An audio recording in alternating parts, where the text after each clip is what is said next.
d'abord, le bal des banques centrales. Comme toutes les 6 semaines, la Fed et la Banque centrale européenne rendront leurs décisions début de semaine prochaine. On est dans le money time, le moment où se cristallisent les prochaines décisions de la Fed et de la BCE. Et Sophia Salim est avec nous en plateau, responsable de la stratégie taux Europe de Bank of America, pour en parler. Bonjour Sophia. Bonjour. Ravi de vous accueillir dans ce studio. Quelles sont déjà vos attentes chez Bank of America sur ces prochaines décisions? Donc la Fed mercredi prochain, la Banque centrale européenne dans la foulée jeudi prochain. Quelle est la quantité de resserrement monétaire supplémentaire que vont délivrer selon vous ces deux banques centrales? On s'attend encore à 25 points de base de hausse des taux de la part de la Fed. C'est un peu le consensus. Et puis pour nous, ce sera la dernière hausse de taux. Par contre, pour la BCE, là, on pense que le resserrement pourrait être plus large qu'attendu. On pourrait avoir 50 points de base de hausse de taux. C'est encore difficile d'être convaincu de cela. Il faudra voir en effet les données d'inflation qui arriveront demain et lundi. Ouais. Mais on pense qu'il y a 50 points de base à ce meeting et puis encore 2 autres hausses de taux à venir de 25 points de base pour arriver à un taux terminal de 4%. Qu'est-ce qui pourrait justifier côté BCE, effectivement, de prolonger le mouvement de hausse de taux de 50 points de base pour ce meeting encore, Sophia? Est-ce qu'il faut imaginer effectivement que peut-être les éléments de stress du mois de mars se sont relativement vite dissipés pour la Banque centrale européenne et que la voie est encore libre pour avoir un pas de hausse de taux encore significatif? Oui, il y a 2 facteurs. En effet, le premier, c'est que au final, les notes de conjoncture nous montrent qu'il n'y a pas eu vraiment de contagion importante, ce qui s'est passé sur le système bancaire américain vers l'Europe. Mais je pense que ce qui est plus important vraiment pour déterminer la quantité de hausse de taux, c'est la dynamique et de l'inflation, chiffre vraiment d'inflation qu'on aura au niveau inflation sous-jacente la semaine prochaine. Parce que on a vu quand même une BCE qui aujourd'hui reste très dépendante de l'inflation actuelle, qui ne focalise pas trop encore sur les projections à venir. Et sa fonction de réaction reste dépendante du moment où l'inflation va se renverser à la baisse. Et on n'est pas encore sûr qu'avec un seul chiffre à la baisse, ils pourront déterminer qu'on a vraiment une tendance baissière à venir. On s'attend à ce que l'inflation sous-jacente baisse seulement de 20 points de base.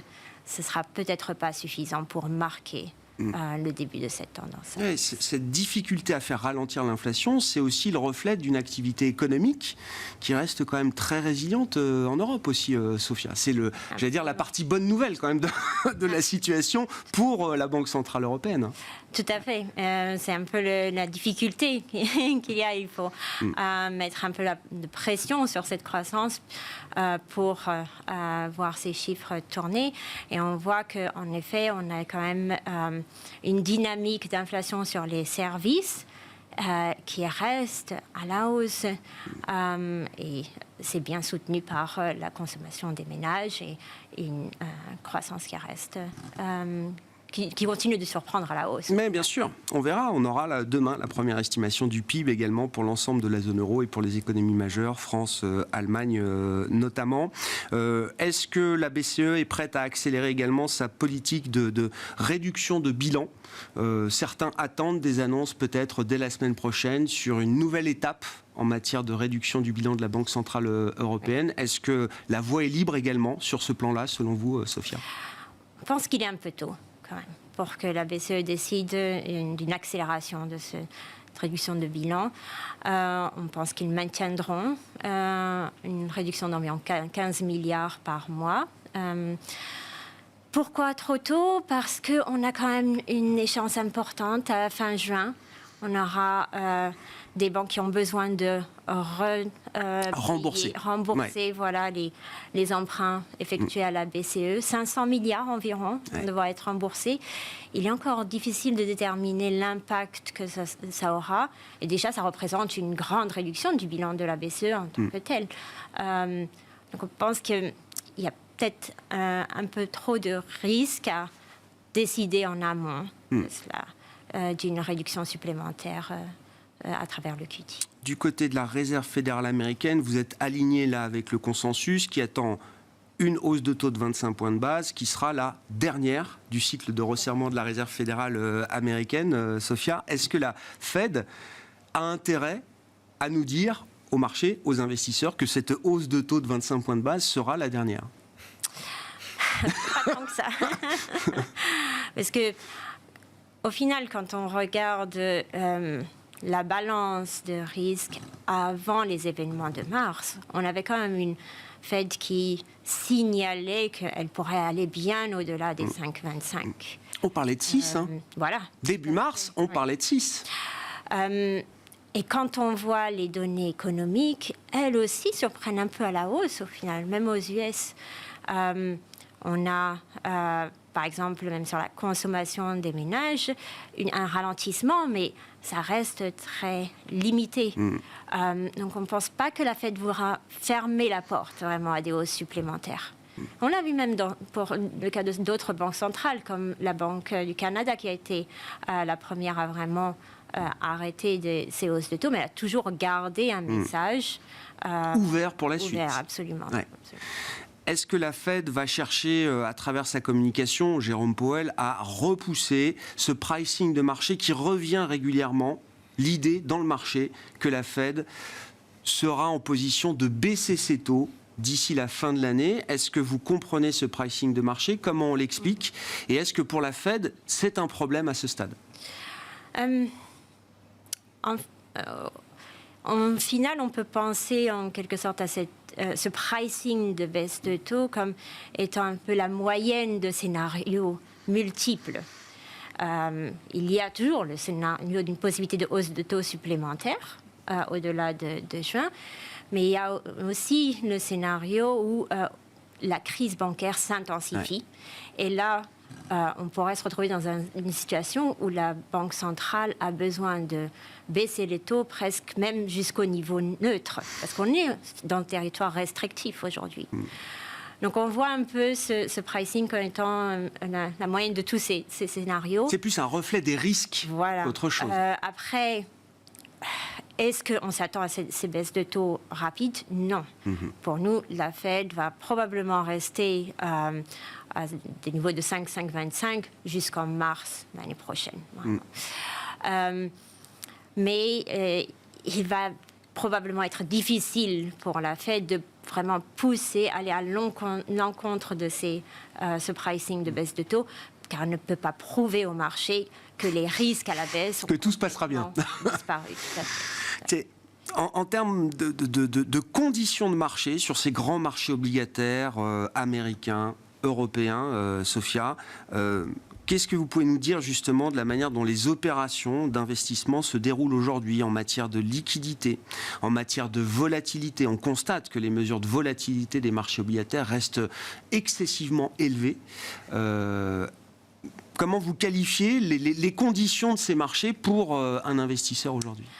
Elle reste quand même assez difficile, en effet, puisqu'on a une volatilité réalisée qui est élevée.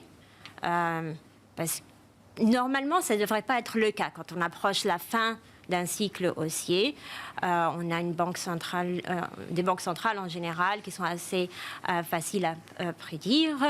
Et quand on s'approche d'une période où les taux vont rester stables, normalement, la volatilité réalisée baisse. Mais justement, le fait que là, il y a cette incertitude quant à un potentiel début de cycle baissier sur les taux, ça maintient une volatilité réalisée assez importante.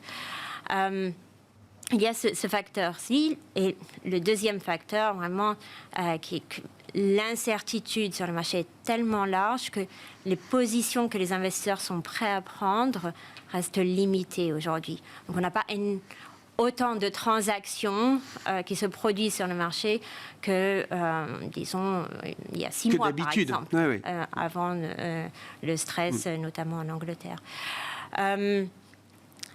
Alors, on espère qu'une fois les hausses de taux terminées, une fois qu'on est plus capable d'interpréter les données économiques et avoir une vue un peu plus lointaine, les investisseurs seront de nouveau prêts à être engagés et la liquidité Oui, s'améliorera à ce moment-là. parce que j'allais dire, tous les investisseurs ont envie de revenir sur l'obligataire. Bonds are back, on l'a entendu je ne sais combien de fois depuis le début de cette année 2023.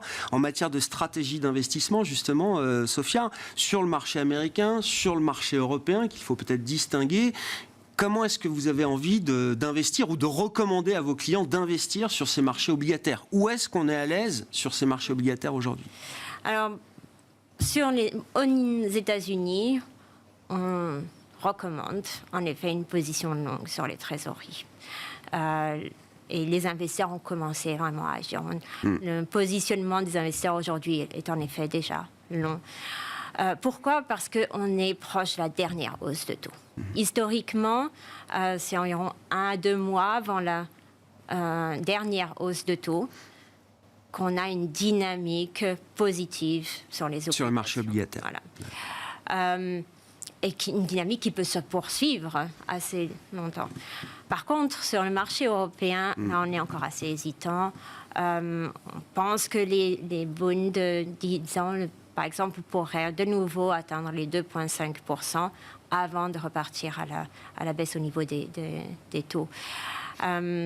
Il faudra, comme notre dernière hausse de taux BCE, nous n'envisageons que pour le mois de juillet. Pour nous, il faudra vraiment attendre la moitié de l'année avant d'être convaincus. Bon, ce sera intéressant de voir effectivement comment ce décalage, alors du fait d'une BCE en retard dans son cycle par rapport à la Réserve fédérale américaine, mais pendant quelques mois, effectivement, la BCE risque de continuer de monter ses taux quand la Fed, elle, se sera mise en pause. Ouais. Peut-être, sans doute, on verra effectivement dans le marché comment ce décalage est perçu par les investisseurs. Merci beaucoup, Sophia, d'avoir été avec nous pour évoquer ces sujets relatifs au marché obligataire et aux décisions de Banque centrale à venir la semaine prochaine. Sophia Salim, responsable de la stratégie Taux Europe de Bank of America.